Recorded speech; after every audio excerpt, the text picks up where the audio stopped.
আসসালামু আলাইকুম। আমি আজকে চিকেন রোল বানায় দেখাবো।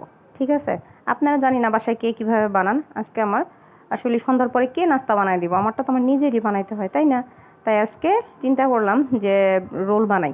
প্রথমে আমি কিছু পেঁয়াজ, কাঁচামরিচ একটা মানে কড়াইয়ে দিয়ে তাওয়ার ভিতরে দিয়ে এটাকে তেল দিয়ে প্রথমে একটু ভালো করে ভাইজা নিয়েছি। তারপর আমি এটার ভিতরে যখন পেঁয়াজটা ভাজা হয়েছে তখন আমি পরিমাণ মতো লবণ দিব আগে।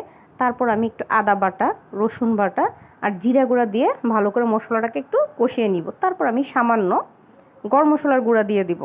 তারপরে আমি এটার ভিতরে দিয়ে একসাথে মিক্স করে এটাকে ভালো করে মিশিয়ে নিব। তারপরে আমি যখন মেশানো হয়ে যাবে এটা পেস্টটা একটু এটার মানে একটু মোটা মোটা করে দিব যাতে পরবর্তীতে কামড়ে লাগে। আর তেলে যেহেতু ভাজা হবে সেক্ষেত্রে মোটা করে দিলে সমস্যা নেই। এখন আমি 1 চা চামচ সয়া সস দিয়ে দিব।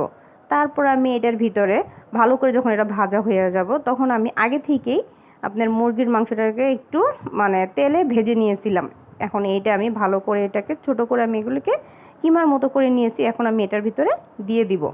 দেওয়ার পরে আমি এটাকে ভালো করে মিক্স করে নিব। মিক্স করা হইলে তারপর এখানে আমি 2 টেবিল চামচ কর্নফ্লাওয়ার নিয়ে তারপরে আমি এটাকে একটু পানি দিয়ে গুলিয়ে এটার ভিতরে দিয়ে দিব যাতে করে একটু আঠালো ভাব হয়। যাদের ঘরে বেকিং মানে কর্নফ্লাওয়ারটা নেই তারা ইচ্ছা করলে যদি ময়দাটা ঘরে থাকে তাহলে এর পরিবর্তে ময়দাটাও দিতে পারবেন, তাহলে একটু আঠালো ভাব হবে। তারপরে আমি এটাকে ভালো করে মিক্স করে নিব। ব্যাস, আমার ভেতরের পুরটা চিকেন রোলের তৈরি হয়ে গেল। এখন আমি যে স্টেপগুলি দেখাবো একটু ভালো করে খেয়াল করবেন। একটু ঝামেলা কিন্তু খেতে খুব মজা। তারপর আমি 2 কাপ ময়দা নিয়ে নিলাম, আপনি আপনার পরিমাণ মতো নেবেন যে কটা বানাবেন। তারপর আমি এখানে পরিমাণ মতো একটু লবণ দিয়ে দিলাম। তারপর আমি একটা ডিম এখানে ফেটে দিয়ে দিব। ডিমটা দিতে হবে, কারণ ডিম না দিলে এই যে ডোটা হবে না। 1 আর 2 নাম্বার আপনারা চাইলে এখানে একটু লেবুর রস ব্যবহার করতে পারেন যাতে ডিমের গন্ধটা না আসে। এখন আমি অল্প অল্প করে পানি দিব আর একটা পাতলা ব্যাটার তৈরি করব আর কি। তারপর যখন এরকম হয়ে যাবে তখন আমার একটা শেষ এখান থেকে আমি কিছুটা ব্যাটার তুলে রাখবো একটা বাটিতে। কিসের জন্য তুলে রাখতেছি এটা আমি পরে দেখাইতেছি। তারপরে আমি আরেকটা ছোট বাটি নিব, পিরিচ নিব। এর ভিতরে আমি 2 চা চামচ ময়দা আর একটু পানি নিয়ে অল্প একটু আঠালো ভাব করে এটাকে গুলিয়ে রাখবো সাইডে। এটাও দেখাবো কি দরকার, কারণ আস্তে আস্তে দেখতে থাকলে ভিডিওটা বুঝতে পারবেন। তারপর আমি একটা কড়াই চুলার উপরে বসিয়ে দিব। তারপর সামান্য একটু তেল দিয়ে ব্রাশ করে দিব। যখন গরম হয়ে যাবে তখন আস্তে করে বেটারটা যে রেখেছিলাম এটাকে নিয়ে এভাবে পাতলা পাতলা রুটির আকৃতি করে নিব। তারপরে যখন এই রুটি একটা একটা হয়ে যাবে একটু সামান্য উল্টিয়ে দিব। তবে বেশি সময় লাগে না, 1-1.5 মিনিট হলেই রুটিটা হয়ে যায়। এমন করে আমি কয়েকটা রুটি পরপর করে বানিয়ে নিব, যে কয়টা হবে। আমার এখানে সম্ভবত 8-9টা হয়েছিল। তারপর আমি 2 কাপ ময়দা দিয়ে আর কি এটা আমার হয়ে গেল। এখন আমি আরেকটা আবার করে দেখাইতেছি যে এটা কতটুকু আপনারা পাতলা করবেন, বেশি মোটা করবেন না কিন্তু একদম পাতলা করে করবেন। তারপরে এটা হতে বেশি সময় লাগে না, ঢাকাও লাগে না। তারপরে আমি এটা হয়ে গেলে আমি এই যে অল্প একটু রেখেছিলাম বললাম একটু গুলিয়ে, এখন আমি একটা রুটি নিয়ে রুটির 4 সাইডটা এভাবে করে দিয়ে নিব যাতে করে তেলে দিলে ছুটে না যায়, আঠালো ভাবের কারণে এটা লেগে থাকে। এখন ভিতরে পুরটা দিয়ে নিব, ভাঁজটা একটু খেয়াল করবেন।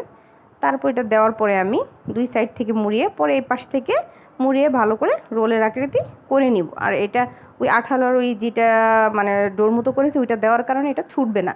তারপর আমি যে ব্যাটারটা রেখেছিলাম বললাম পরে দেখাবো, এখন এটার ভিতরে আমি এটাকে ভালো করে কোট করে নিব। কি এটার ভিতরে অনেকে ডিমের দেয়, কিন্তু ডিমের থেকে এটা বেশি ভালো হয়, ক্রিস্পি হয়।